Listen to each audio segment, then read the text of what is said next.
আসসালামু আলাইকুম। আজ মঙ্গলবার 7 এপ্রিল 2026। স্বাগত প্রবাসীর সিটি সৌদি বুলেটিনে। সাথে আছে আমি শরীফুল ইসলাম। শুরুতেই থাকছে শিরোনাম। ফের সৌদি আরবে মুহুর্মুহু হামলা, প্রতিহত করা হয়েছে অসংখ্য মিসাইল।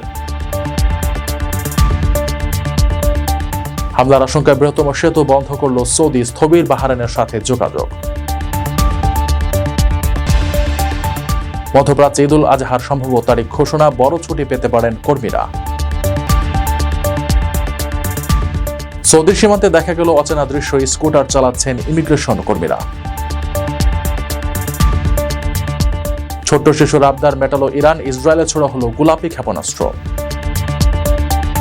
দর্শক, দেখছিলেন শিরোনাম, এবারে পুরো খবর। প্রবাসীদের জন্য নির্মাণ হচ্ছে দেশের প্রথম স্মার্ট সিটি, যেখানে থাকছে স্কুল, মসজিদ, হাসপাতাল, সুইমিং পুল, হেলিপ্যাড, পাঠাগার, জিম, সুপারমার্কেট, শিশু পার্ক সহ সকল নাগরিক সুবিধা। মাত্র 30 লাখ টাকা বিনিয়োগে মিলছে আকর্ষণীয় ফ্ল্যাট। প্লাটিনাম ইনভেস্টরদের জন্য ঢাকা বিমানবন্দরে ভিআইপি প্রোটোকল সুবিধা। বিস্তারিত জানতে যোগাযোগ করুন স্ক্রিনে দেয়া হোয়াটসঅ্যাপ অথবা ইমো নাম্বারে। সৌদি আরবের আকাশে ধেয়ে আসা একের পর এক হামলা প্রতিহত করছে দেশটির আকাশ প্রতিরক্ষা ব্যবস্থা। মঙ্গলবার পূর্বাঞ্চলে 11টি শক্তিশালী ব্যালিস্টিক ক্ষেপণাস্ত্র ধ্বংস করার পাশাপাশি 18টি ড্রোন সফলভাবে প্রতিহত করেছে সৌদি সামরিক বাহিনী। দেশটির প্রতিরক্ষা মন্ত্রণালয়ের মুখপাত্র মেজর জেনারেল তুর্কি আল মালিকি এই তথ্য নিশ্চিত করেছেন। জানা গেছে, ধ্বংস করা এসব মিসাইল ও ড্রোনের ধ্বংসাবশেষ সৌদির গুরুত্বপূর্ণ জ্বালানি স্থাপনার কাছাকাছি এলাকায় পড়েছে। তবে এখন পর্যন্ত কোনো হতাহতের খবর পাওয়া যায়নি। সৌদি আরবের পূর্বাঞ্চলে ছোড়া 7টি ব্যালিস্টিক ক্ষেপণাস্ত্র আকাশে ধ্বংস করেছে দেশটির সামরিক বাহিনী। মধ্যপ্রাচ্যে চলমান তীব্র উত্তেজনার মাঝে মঙ্গলবার দেশটির প্রতিরক্ষা মন্ত্রণালয় এই দাবি করেছে। তবে ঠিক কোথা থেকে বা কারা এই হামলা চালিয়েছে সে বিষয়ে আনুষ্ঠানিকভাবে কিছু জানানো হয়নি। মন্ত্রণালয়ের বরাত দিয়ে বার্তা সংস্থা রয়টার্স ও এএফপি জানিয়েছে, সফলভাবে ক্ষেপণাস্ত্রগুলো প্রতিহত করা হলেও এর ধ্বংসাবশেষ সৌদি আরবের গুরুত্বপূর্ণ জ্বালানি স্থাপনার কাছাকাছি এলাকায় পড়েছে।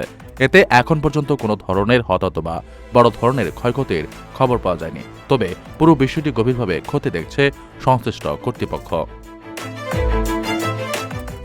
যুক্তরাষ্ট্র ইসরায়েলের সঙ্গে ইরানের সংঘাত শুরুর পর থেকেই সৌদি আরবকে এমন ধারাবাহিক হামলার মুখে পড়তে হচ্ছে।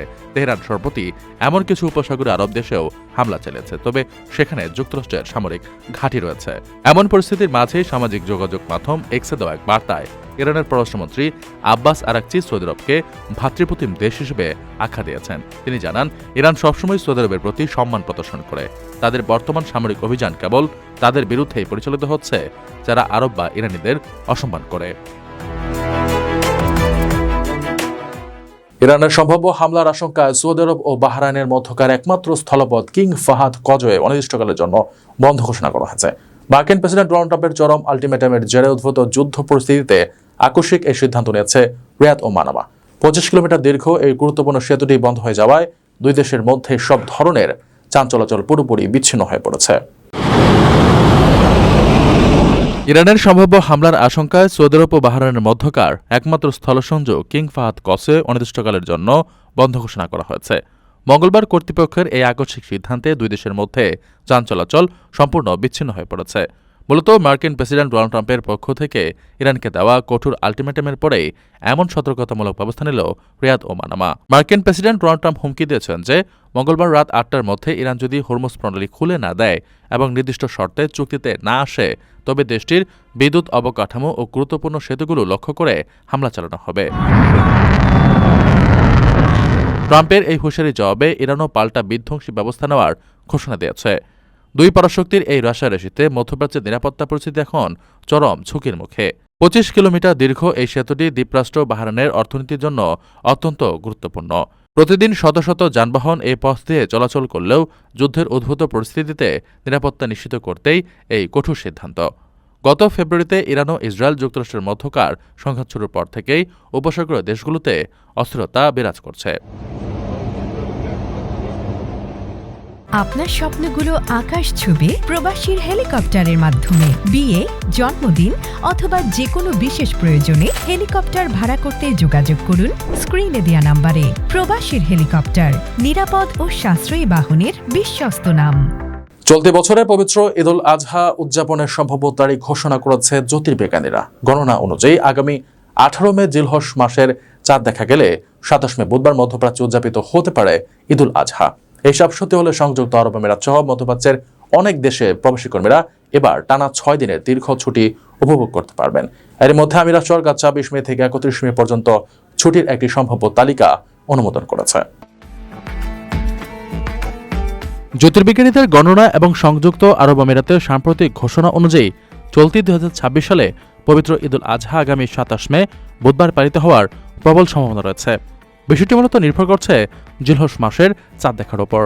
যদি 18 মে সোমবার থেকে জিলহজ মাস শুরু হয়, তবে সেই হিসাব অনুযায়ী 26 মে মঙ্গলবার হবে পবিত্র হজ বা আরাফাত দিবস এবং তার পরদিন অর্থাৎ 27 মে উদযাপিত হবে ঈদুল আজহা। সাধারণত সৌদি আরব সহ মধ্যপ্রাচ্যের দেশগুলোতে যেদিন ঈদ হয়, বাংলাদেশে তার পরদিন ঈদ পালিত হয়ে থাকে। সেই ধারাবাহিকতা বজায় থাকলে বাংলাদেশে 28 মে বৃহস্পতিবার পবিত্র ঈদুল আজহা বা কুরবানির ঈদ পালিত হতে পারে। তবে এই তারিখগুলো একেবারেই চাঁদ দেখার উপর নির্ভরশীল এবং জাতীয় চাঁদ দেখা কমিটির আনুষ্ঠানিক ঘোষণার মাধ্যমে বিষয়টি চূড়ান্ত হবে। ইতিমধ্যেই সংযুক্ত আরব আমিরাত সরকার ঈদ ও হজ উপলক্ষে দীর্ঘ 6 দিনের সরকারি ছুটির একটি সম্ভাব্য তালিকা অনুমোদন করেছে।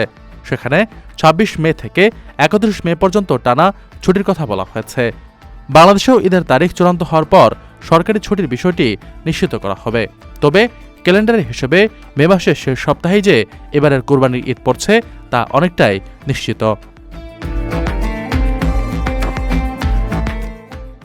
সৌদি আরবের অন্যতম ব্যস্ত সীমান্তপথ কিং ফাহাদ কজওয়েতে দেখা মিলেছে একটা অভিনব দৃশ্যের। যাত্রীদের ভোগান্তি কমাতে এবং ইমিগ্রেশন সেবার গতি আনতে সেখানে পাসপোর্ট অধিদপ্তরের কর্মীরা চলাচলের জন্য যুক্ত করা হয়েছে বৈদ্যুতিক স্কুটার।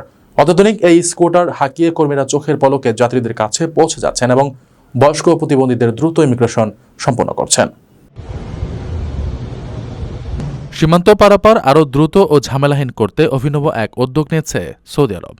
দেশটির অন্যতম ব্যস্ত সীমান্ত পথ কিং ফাহাদ কজওয়েতে পাসপোর্ট অধিদপ্তরের কর্মীদের চলাচলের জন্য যুক্ত করা হয়েছে বৈদ্যুতিক স্কুটার বা ই স্কুটার। যাত্রীদের ভোগান্তি কমানোর পাশাপাশি ইমিগ্রেশন সেবায় গতি আনতেই এই পদক্ষেপ নেওয়া হয়েছে।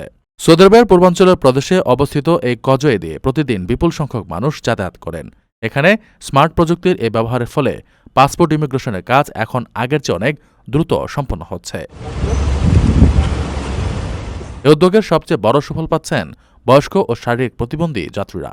স্কুটারের সাহায্যে কর্মীরা চোখের পলকে তাদের কাছে পৌঁছে প্রয়োজনীয় আইনি প্রক্রিয়া ও সহায়তা দিতে পারছেন। যানবাহনের বাড়তি চাপ সামলাতেও এই স্কুটার দারুণ কাজে দিচ্ছে। কজের বিভিন্ন লেন ও চেকপোস্টগুলোতে কর্মীদের দ্রুত নজরদারির ফলে যানজট কমে আসছে এবং শৃঙ্খলা বজায় থাকছে। পাশাপাশি যেকোনো জরুরি পরিস্থিতিতে মুহূর্তের মধ্যে ঘটনাস্থলে পৌঁছানো সম্ভব হচ্ছে। সীমান্ত ব্যবস্থাপনাকে আধুনিক ও বিশ্বমানের করতে আগামীতে সৌদি আরবের সব বন্দর ও ক্রসিংয়ে এই বৈদ্যুতিক স্কুটার চালুর পরিকল্পনা করছে দেশটির প্রশাসন। প্রবাসীদের জন্য নির্মাণ হচ্ছে দেশের প্রথম স্মার্ট সিটি, যেখানে থাকছে স্কুল, মসজিদ, হাসপাতাল, সুইমিং পুল, হেলিপ্যাড, পাঠাগার, জিম, সুপারমার্কেট, শিশু পার্ক সহ সকল নাগরিক সুবিধা। মাত্র 30 লাখ টাকা বিনিয়োগে মিলছে আকর্ষণীয় ফ্ল্যাট। প্লাটিনাম ইনভেস্টরদের জন্য ঢাকা বিমানবন্দরে ভিআইপি প্রোটোকল সুবিধা। বিস্তারিত জানতে যোগাযোগ করুন স্ক্রিনে দেয়া হোয়াটসঅ্যাপ অথবা ইমো নাম্বারে। এক ছোট্ট শিশুর আবদার মেটাতে ইসরায়েলে একটি গোলাপি রঙের ক্ষেপণাস্ত্র ছুড়েছে ইরান। সম্প্রতি এক ভাইরাল ভিডিওতে এক ইরানি শিশুকে আইআরজিসির কমান্ডারের কাছে ইসরায়েলে গোলাপি ক্ষেপণাস্ত্র নিক্ষেপের অনুরোধ জানাতে দেখা যায়। চমকপ্রদ ব্যাপার হলো, এই আহ্বানের মাত্র 48 ঘন্টার মধ্যেই সেই আবদার পূরণ করল তেহরান। আইআরজিসির ঘনিষ্ঠ একটি টেলিগ্রাম চ্যানেলে ওই গোলাপি ক্ষেপণাস্ত্রের ছবিও প্রকাশ করা হয়েছে। যুদ্ধের ভয়াবহ ডামাডোলের মাঝেও শিশুর আবদার মেটানোর এই ঘটনা নেট দুনিয়ায় ব্যাপক আলোচনার জন্ম দিয়েছে।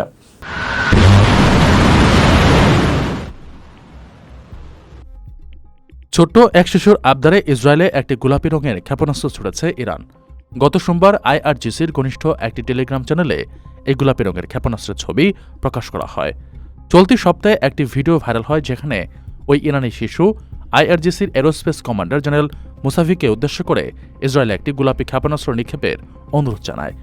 এরপর সেপাই সাইভারি নামের একটি চ্যানেল থেকে ওই ছবি প্রকাশ করা হয়। এই টেলিগ্রাম চ্যানেলটি আইআরজিসির সঙ্গে সম্পৃক্ত বলে মনে করা হচ্ছে, কারণ এটি নিয়মিতভাবে ইরানের সরকারপন্থী প্রচারণা ও সাইবার সম্পর্কিত বার্তা প্রচার করে। ইরানের আধা সরকারি বার্তা সংস্থা তাসনিম দাবি করেছে শিশুটির এই আহ্বানের ৪৮ ঘণ্টার মধ্যেই আইআরজিসি তেল আবিব লক্ষ্য করে গোলাপি ক্ষেপণাস্ত্র নিক্ষেপ করে, কিন্তু কোনো ফুটেজ এর উৎক্ষেপণ বা হামলার বিষয়টি নিশ্চিত করা হয়নি। ইসরায়েলের হাইফায় একটি আবাসিক ভবনে ইরানের একটি ক্ষেপণাস্ত্র আঘাত হানার ঠিক পরই এই ছবিটি সামনে আসে। ওই ঘটনায় ৪ ইসরায়েলি নিহত হন। দর্শক দেখছিলেন প্রবাসী সিটি সৌদি বুলেটিন শেষ করার আগে শিরোনামগুলো জানিয়ে দিচ্ছি আরও একবার। ফের সৌদি আরবে মুহুর্মুহু হামলা, প্রতিহত করা হয়েছে অসংখ্য মিসাইল। হামলার আশঙ্কায় বৃহত্তম সেতু বন্ধ করল সৌদি, স্থবির বাহরাইনের সাথে যোগাযোগ। মধ্যপ্রাচ্যে ঈদুল আজহার সম্ভাব্য তারিখ ঘোষণা, বড় ছুটি পেতে পারেন কর্মীরা। সৌদির সীমান্তে দেখা গেল অচেনা দৃশ্য, স্কুটার চালাচ্ছেন ইমিগ্রেশন কর্মীরা।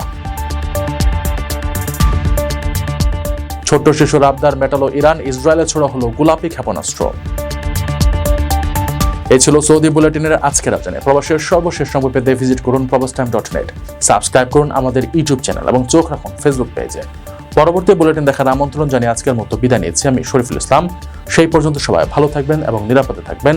আল্লাহ হাফেজ।